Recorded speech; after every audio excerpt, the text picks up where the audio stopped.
Hi everybody, welcome to my channel. So listen, we will call this video Finally, okay? It's the name of a video because finally Vodacom has decided that they are going to pay Gcina Mkhize his billions, okay?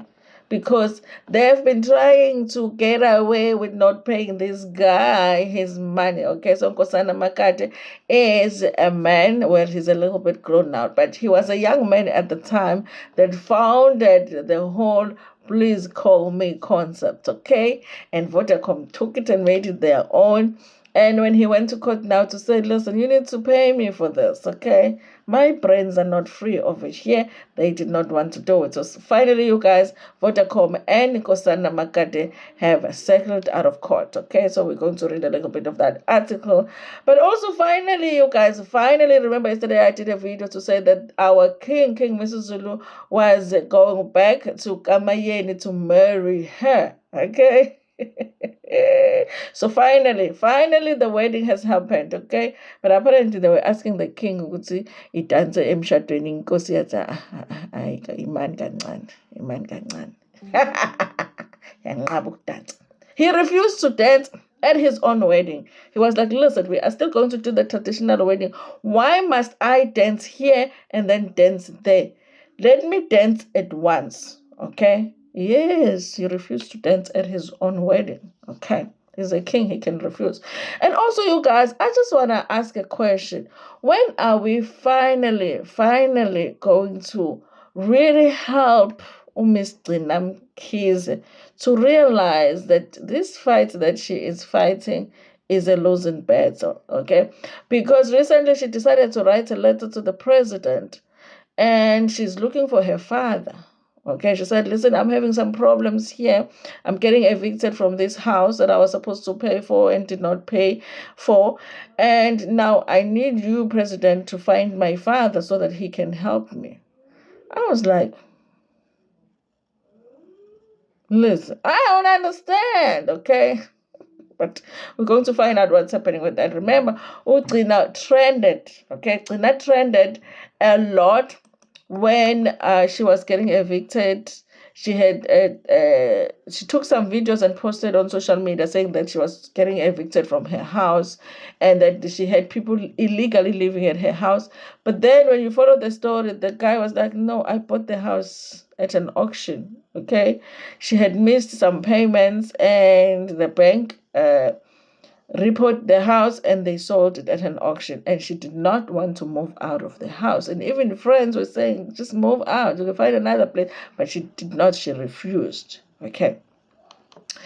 Now, you guys, let's finally see what they're saying about Gcina Mkhize's please call me payout. They're saying Gcina Mkhize's please call me payout could be as high as 748 million. Okay, remember they did say that this was a settlement out of court. I just feel like he is owed more than that. But let's read. Vodacom's out of court settlement with please call me invent Gcina Mkhize has reduced the group's interim earnings. Okay, they should have just paid him from the beginning, okay? Vodacom was trying to scam here. While full details of the settlement will likely be revealed when the company reports its interim results on Monday, preliminary calculations indicate that the amount might be as high as 748 million rands, okay? Yesterday I was just searching, asking my mother, are you sure we are not related to the Mkhizes, On a Wednesday, the largest mobile operators told shareholders its board had approved the settlement agreement and the matter had been settled by parties out of court for an undisclosed amount. In recent years, the fight evolved beyond whether the former Vodacom employee invented the service. Legal action in the latter half of the battle was premised on how much Mkhize was owed for his contributions. For now, the JSE-listed group has simply said the settlement has been accounted for in its results for the 6 months ending September 2025. So listen, you guys. Mr. Mkhize is going to be getting his millions, okay? And I hope that as part of the settlement, also Vodacom will be paying for his legal fees because this has dragged too long. And knowing the lawyers, she had to pay quite a he had to pay quite a bit. I hope that they were able to say, listen, you'll pay us when they pay you. So finally, Mr. Mkhize is getting his millions, okay? Now, you guys, listen. I did talk about the wedding at King Mrs. Zulu yesterday. So it says here the royal ceremony proceeds despite obstacles. So there were some obstacles, okay? Part of them was the king not wanting to dance. It looks like a beautiful wedding, you guys. It does look like a beautiful wedding. Former Zulu Regiment's Commander Prince Vanana Zulu has lambasted people who he said were trying to sabotage the king, Mrs. Zulu Kazolitini's wedding with his third wife, Queen Nomzamo Myeni, at Gcina Stadium on Friday. The king's wedding started with Umkehlo, a pre-wedding event on Friday, and the traditional wedding will be held at KwaKhangela Makengane Royal Palace in Nongoma on Sunday. Delivering a Thanksgiving address on behalf of the Zulu royal house, Vanana said that there were people in the royal family who did not want the ceremony to proceed. There are people who are jealous, who do not want to see the stability in the royal family. Vanana said that there were people who were not even abantwana, but who poked their noses in the royal matters. He said that they were happy that the ceremony proceeded as planned. There was confusion on whether or not the ceremony would proceed after the contradicting statements. The ceremony was attended by about 500 people in Gcina and a small number of it was a small number for a royal event. It was scheduled to start at 10 a.m. but delayed and started after 1. That's a big delay. Song and dance was the order of the day. Queen Nomzamo danced for the better part of the day. The Nazareth Baptist Church also graced the event with its song and dance. The king was asked to dance but refused, saying that the king was asked to dance, but refused, saying that he would only dance at Umgcaco at KwaKhangela Makengane Royal Palace on Sunday. How dare you ask the king to dance twice? Okay, how dare? The king was accompanied by abantwana basendlunkulu, children of the royal household, including Prince Vanana and Simpiwe. Queen Nomzamo's spokesperson, Uviolethu Sibiya, said that they were happy that the ceremony proceeded as planned. He said the confusion on whether or not the ceremony would proceed was created deliberately by people hell-bent on sabotaging the king. Many people would not come because of a deliberate sabotage of the ceremony, he said. He said they are happy the event was a success. Okay? Listen, you guys. If the king wants to get married, I'm happy the king is married, okay? But there is a part of this that feels like he did not really want to do it, but had to do it. Okay?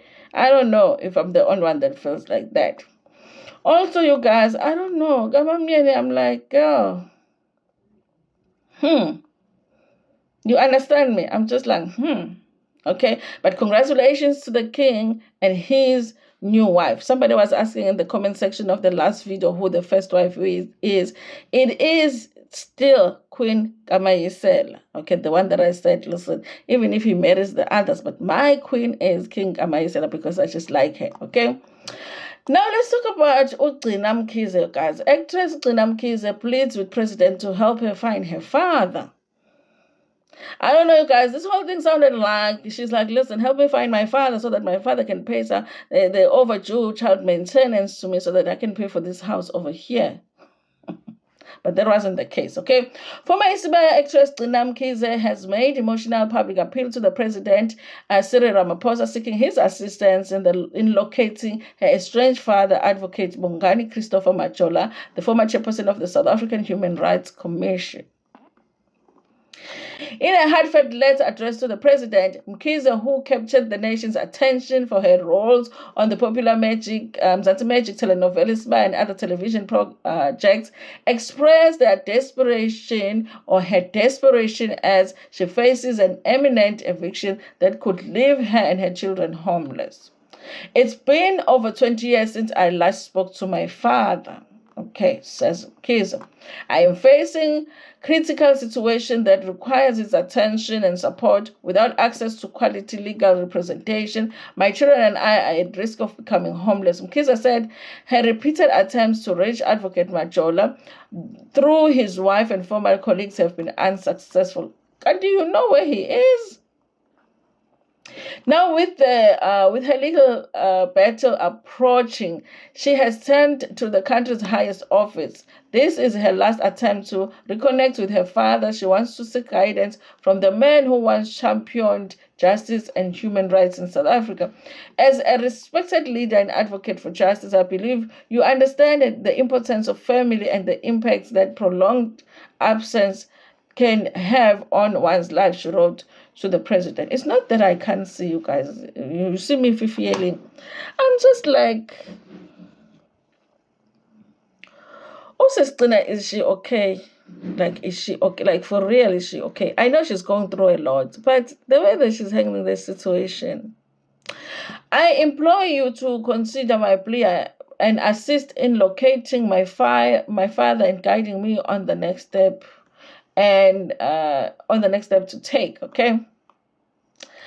Mkhize told Sunday that she was hoping that he would call, and she had been waiting since Monday for the call. Even back, I'm sorry. I'm not sure if she's waiting for the call from the president or the call from her father. I'm sorry, you guys, okay? I really am. Even back in 2020, I needed him for something that was extremely important, but he kept his distance, she said. Okay. Advocate Majola, a seasoned human rights lawyer, served as SAHRC chairperson until 2022. He previously had senior positions in the United States.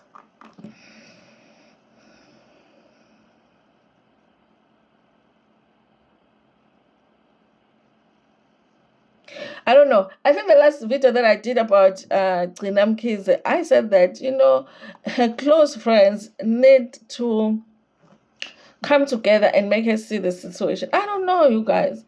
What is your father going to do? Like, at my age, if I had problems, like, what would my father do with my problems? Because my father would be somewhere dealing with arthritis or something, and high BP, and, all of those things. I don't know, you guys, but you can come into the comment section and tell me what you think about this story. I couldn't even read it because I'm just not understanding Gcina in this situation.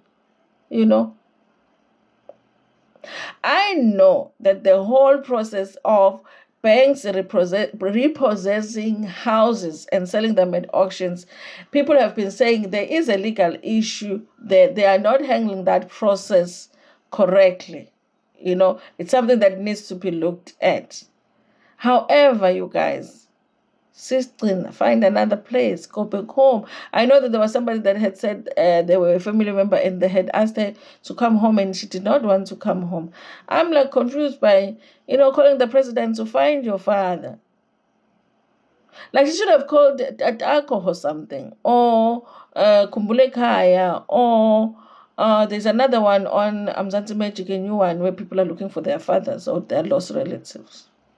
I don't think the president can help you. The president was over there denying that he knew one of his nephews. He was denying, he was like, I don't know this guy. And people were saying, this is your nephew. And he was like, I don't know this guy, the president. So how is that person going to find your father? Also, we are dealing with this whole thing with Mkhwanazi, and he's pretending as if he doesn't even hear or see anything about this situation. He's just over there talking about, I don't know what, okay? So I don't know if that person can help you to find your father. Also, your father should be seeing the story on social. Listen, I guess what I'm saying is that I don't understand why Gcina thinks that finding her father is going to help her, because I imagine how old her father is right now, wherever he is, because Gcina must be my age or older. Okay.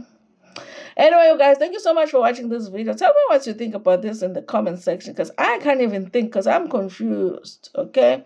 Thank you so much. Nginithanda kakhulu.